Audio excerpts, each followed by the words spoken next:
In true crime, some cases remain unfiled.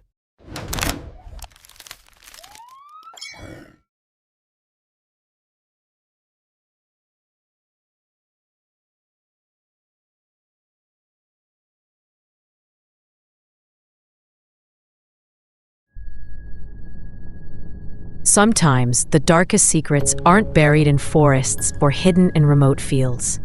Sometimes, they're locked away in the quietest homes on the calmest streets, waiting to be found.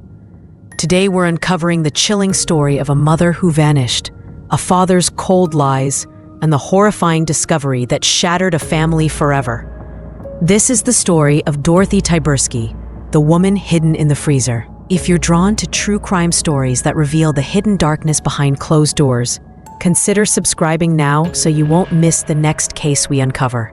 Let's get into it. It was just after Labor Day, 1985.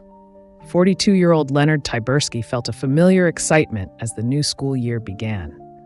Summer had ended, classrooms buzzed with energy, and Leonard, freshly promoted to Dean of Students and Chief Disciplinary Officer at Mackenzie High School in Detroit's eastern suburbs, was meeting his new students, ready to guide them through another year. Welcome back. I trust you all had a restful summer. This year, we will maintain a high standard of discipline. Leonard had given over 20 years of his life to the Detroit School District, and in just a few more, he could finally retire. But Leonard's past was not as tidy as the rows of desks in his classrooms. Years earlier, when Leonard was a young 21-year-old biology teacher, he met Dorothy Barker, a 16-year-old sophomore in his class. She developed a crush on her handsome teacher, and her constant flirting was something Leonard found himself unable to resist. Despite being only 5 years apart, their student-teacher relationship was strictly forbidden and could cost Leonard his career. For a while, they kept it hidden, sneaking around in secrecy, afraid of the consequences if anyone found out. But living in the shadows was not something they could bear forever. Leonard promised Dorothy love, a future together, and financial support. It was enough to convince her to make a choice that would alter her life forever. She dropped out of high school, determined to keep their forbidden love alive. After 3 years of dating in 1967, Dorothy was finally of legal age, and she married Leonard. But from the very beginning, Dorothy's family had their doubts. They didn't approve of the relationship. They saw what others couldn't or wouldn't. Leonard and Dorothy weren't a good fit, and everyone knew it. Leonard was controlling, even as a young man. He didn't want his wife to work, insisting that her only job was to keep the house spotless.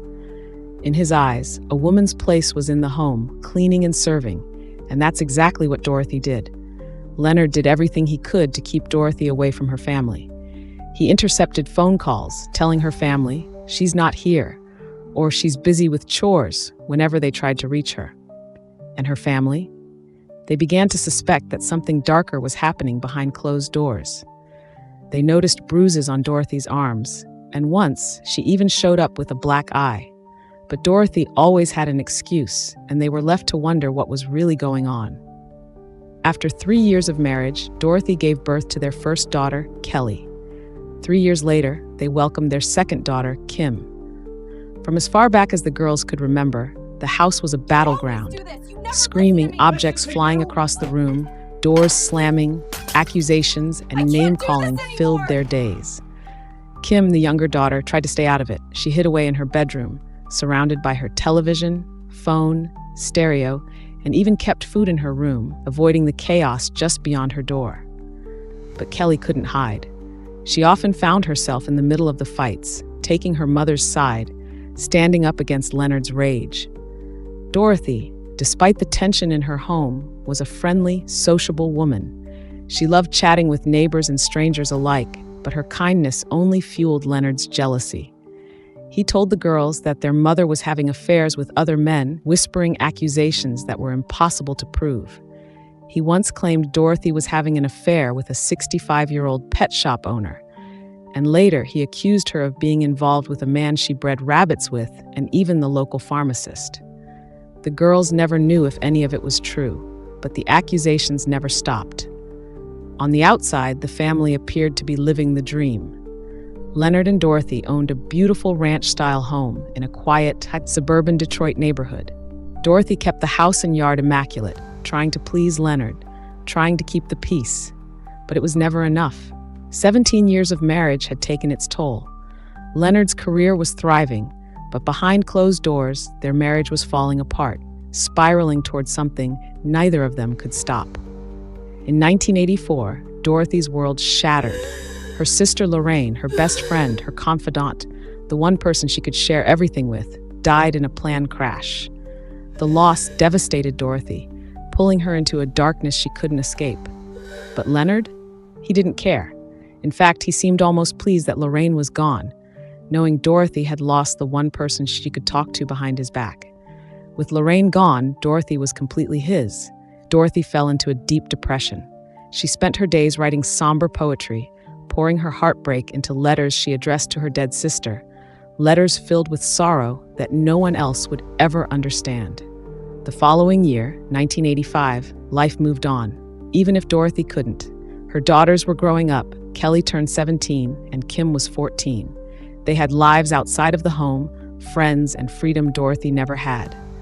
At 37, Dorothy felt alone, empty, trapped in the boredom of her suburban life. She couldn't shake the feeling that she had missed out on everything, dropping out of high school, marrying young, living in a house that felt more like a prison than a home. The arguments between Dorothy and Leonard became constant, echoing through the house day and night.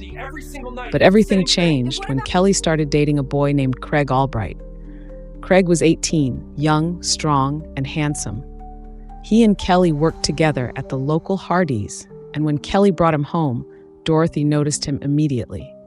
Maybe Craig was the kind of boy she wished she had met when she was Kelly's age. Every time Craig came over to see Kelly, Dorothy found a reason to be around. Kelly noticed her mother's sudden interest, how she would chat endlessly, laughing at Craig's jokes, hovering close.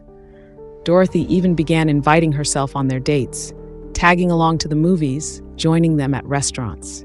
What started as a couple soon turned into a bizarre trio, and the relationship between mother and daughter began to crack. Dorothy's attachment to Craig grew obsessive. She would get upset if he didn't visit, acting as if he was there to see her, not Kelly. Leonard noticed too. The arguments in the Tyburski home reached a breaking point as Dorothy no longer hid her attraction. She flaunted it, taunting Leonard, throwing it in his face at every opportunity. Then, when Craig's parents kicked him out, Dorothy saw her chance. She offered Craig a place to stay, telling him he could sleep on the couch until he found somewhere else to go. Leonard reluctantly agreed, but the tension in the house became unbearable. Craig could see it all, Leonard yelling at Dorothy, at the girls, as if Craig wasn't even there. Over the next 3 weeks, Dorothy's behavior crossed every line. She pursued Craig aggressively, running around the house in her underwear, begging him to touch her. "Come on, are you chicken?" she would tease him. She hid her advances from Kelly, but she didn't care if Leonard saw. In fact, she wanted him to see. Eventually, Leonard confronted Kelly, accusing her mother of sleeping with Craig. Kelly didn't want to believe it. Sure, she had seen how her mother clung to Craig, how possessive she became, but she refused to believe Craig would betray her like that. She refused to believe her own mother would cross that line. But denial doesn't change the truth. One night, after a long day at the Michigan State Fair, Dorothy, Kelly, and Craig stopped to rest in a parking lot. As Kelly slept in the front seat, Dorothy quietly climbed into the back seat and had sex with Craig. It didn't stop there. They had sex again at the Tyburski home, but guilt began to eat away at Craig. When Dorothy propositioned him a third time, he finally said no, but the damage had already been done. Dorothy didn't take the rejection well. On the evening of September 22, 1985, Kelly came home from work and found her mother sitting alone at the kitchen table, scribbling furiously on a piece of paper. In the family room, Leonard sat silently, brooding. The air was thick with tension, but no one was speaking. Kelly asked her mother what was wrong. Dorothy didn't even look up. "I have something I want you to sign when I'm done," she said flatly. "I took a bunch of pills, and I'm going to die." Kelly broke down immediately, crying, pleading, screaming at her father to call an ambulance. But Leonard didn't flinch. He rolled his eyes and didn't move an inch. When Dorothy finished writing, she slid the paper across the table to Kelly, her impromptu last will and testament. It declared that the insurance money she'd inherited from her sister Lorraine's death should go into a trust, and that trust would be controlled by her friend Linda, not Leonard. And in black ink, she blamed Leonard for her suicide. Kelly screamed at her mother. She screamed at her father. None of it mattered. In that moment, the young girl felt a crushing guilt, as if somehow it was all her fault. Desperate, Kelly ran across the street and pounded on Linda's door. Linda at first thought it was some misunderstanding, until she saw Kelly's tears and called 911 herself. By the time Kelly got back to the house, her mother was gone. Leonard hadn't lifted a finger to stop her. He still sat there, cold, unmoved. Police and paramedics found Dorothy half a mile away, passed out in a bank parking lot. An ambulance rushed her to the hospital, where doctors pumped her stomach, saving her life. When Dorothy woke up, Kelly and Craig visited her in the hospital room. Dorothy pulled Kelly close, kissed her on the cheek, and whispered, "I love you." But when Craig bent down to hug her, Dorothy kissed him full on the lips. Craig froze, stunned and uncomfortable. Kelly stood in shock, finally seeing her mother's obsession for what it really was. 4 days later, Craig was in the Tyburski driveway washing his car when Leonard stepped outside. Leave for about 30 minutes. I need to talk to Dorothy, Leonard said flatly. Craig knew what that meant. Another screaming match. He got in his car and drove away to give them space. Inside, Leonard found Dorothy in the kitchen, making dinner. He confronted her, certain now that she'd slept with Craig. Dorothy didn't deny it. She screamed back at him. "I love him. Craig's a man. You're not." Leonard's anger boiled over, but Dorothy only pushed harder. "You're a wimp, a punk. You can't satisfy me like he can." Dorothy stormed down the basement stairs to grab meat from the freezer. Leonard followed, both of them still shouting. At the bottom of the stairs, Dorothy turned and spat more venom. "I want you out of this house. I don't love you anymore. Move out." Leonard snapped. He slapped her. Dorothy, knife still in hand, swung at him, but Leonard lunged, grabbing her by the head and slamming it into the metal support pillar of the basement. One blow knocked her out, but Leonard kept going. Again and again. 11 times he smashed her head into the cold steel post until she slumped lifeless to the basement floor, blood pooling beneath her. In a haze, Leonard walked upstairs, washed up, changed his clothes. Maybe, he thought, if he pretended hard enough, none of it happened. Maybe she'd wake up. Maybe she'd be fine. But she wasn't. Leonard returned to the basement, opened the chest freezer, and dropped Dorothy's body onto frozen hamburger and kielbasa. He twisted the lock shut. An hour later, Craig pulled back into the driveway. Leonard met him there, eyes cold, voice trembling with rage. "Get the hell out of here. Dorothy's gone, and you're not welcome here. Don't come back." Craig, stunned, tried to keep calm. "I just need my clothes." Leonard stepped closer. "If you set foot in that house, I'll kill you."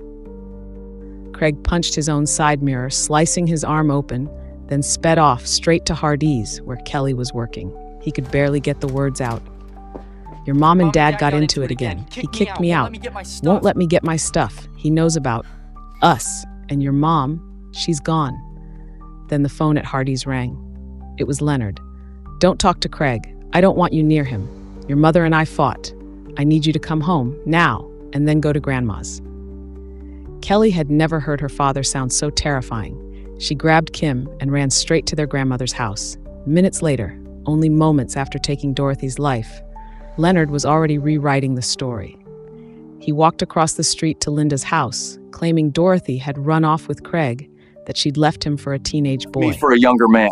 In the days that followed, he told Dorothy's family that she was living with another man on a houseboat in Monroe or Toledo. But Dorothy's family didn't buy it. Neither did Kelly. At Kelly's insistence, Leonard reluctantly filed a missing persons report 4 days later. But when Kelly read the newspaper story about her mother's disappearance, the lies stood out like blood on snow. Leonard told police that Kim was the last to see Dorothy alive, that Dorothy had a history of running away, that she left with cash. But Kelly knew the truth. Dorothy never had more than $40 in her purse, and she would never, ever leave her daughters behind. Police were suspicious of Leonard's story, but when he passed a lie detector test, they moved on, dismissing Dorothy as just another woman who had left her husband. In the days after Dorothy's disappearance, Kelly and Craig broke up.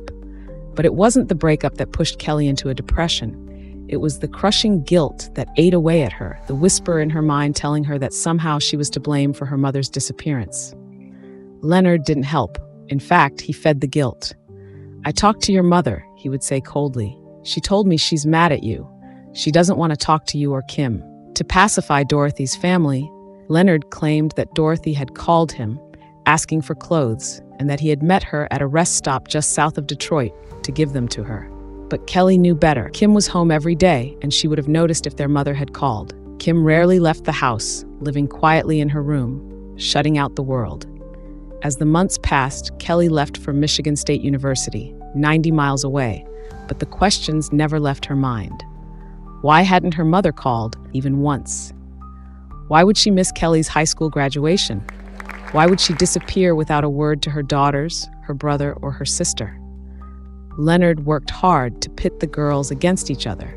He spoiled Kim with gifts, including a $1,500 drum set she kept in the basement, not realizing her mother's body was locked away just a few feet away.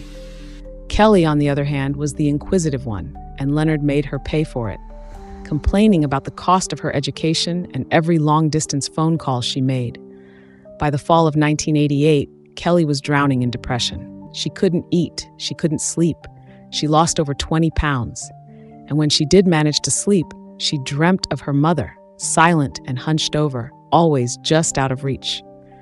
Over Thanksgiving, Kelly came home. While there, she decided to cook. Maybe, she thought, she could find some of her mother's stuffed cabbage in the basement freezer.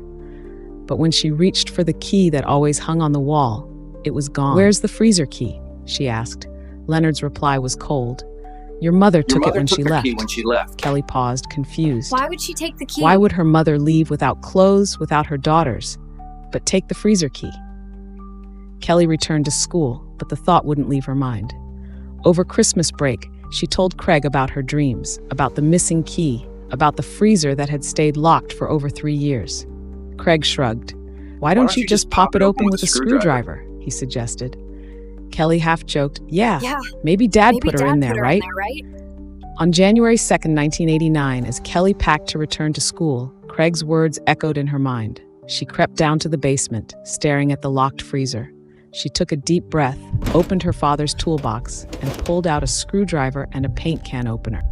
Upstairs, Kim heard the banging from the basement, but knew it couldn't be Leonard. He was out buying stereo speakers. Suddenly, the rapid thud, thud, thud of footsteps echoed up the stairs. Kelly burst into Kim's room, pale and shaking. "Oh my God, Mom's in the freezer." "Oh my God!" Kim froze. "Mom's in the freezer!" What? Kelly's voice cracked. "I found Mom in the freezer." Fear rushed through them. Leonard would be home any minute, and if he knew what they had found, they might end up just like their mother.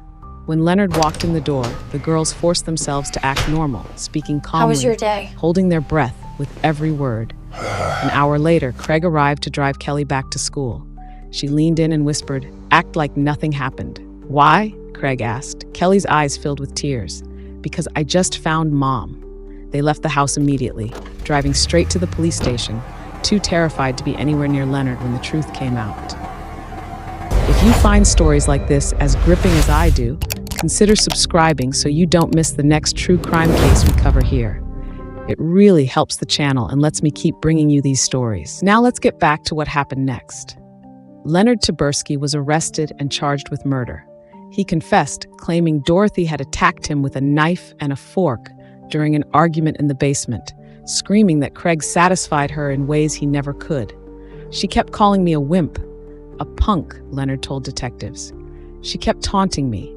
He claimed he flew into a rage, slammed her head into a steel post, and that she then fell into the freezer, half in, half out, still alive, while he washed the blood off himself. But the evidence told the truth. Leonard refused to admit. Dorothy's head had been smashed 11 times. She had defensive wounds on her hands and arms. Bruises covered her face, chest, and shoulders. She hadn't fallen into the freezer. She had been put there. Because there was no evidence of premeditation, prosecutors were forced to charge Leonard with second-degree murder instead of first-degree. He was convicted and sentenced to 20 to 40 years in prison. But in 1994, Leonard's conviction was overturned on a technicality. Rather than face another trial, Leonard pleaded guilty to a reduced charge and was released after serving just 10 years behind bars. After his release, Leonard moved back to his childhood home in Monessen, Pennsylvania, living off his Detroit school district pension until his death in 2014. In an interview, Leonard said, "I went through hell. People commit crimes and are punished for it. I've paid for what I did." Kim stood by Leonard throughout the trial, prison, and afterward. Kelly, however, could never forget what he had done. In the years after his release, she spoke to him, but only described their relationship as fine. Dorothy Tyburski never got justice, and the man who took her life spent more years free than he did in prison. Thank you for watching. If you found this case as chilling as I did, please hit the like button. It really helps more people find these stories. And if you want to hear more true crime cases that reveal the dark truths hidden in everyday homes, don't forget to subscribe and turn on notifications so you never miss when we post a new video. Stay curious, stay safe, and I'll see you in the next story.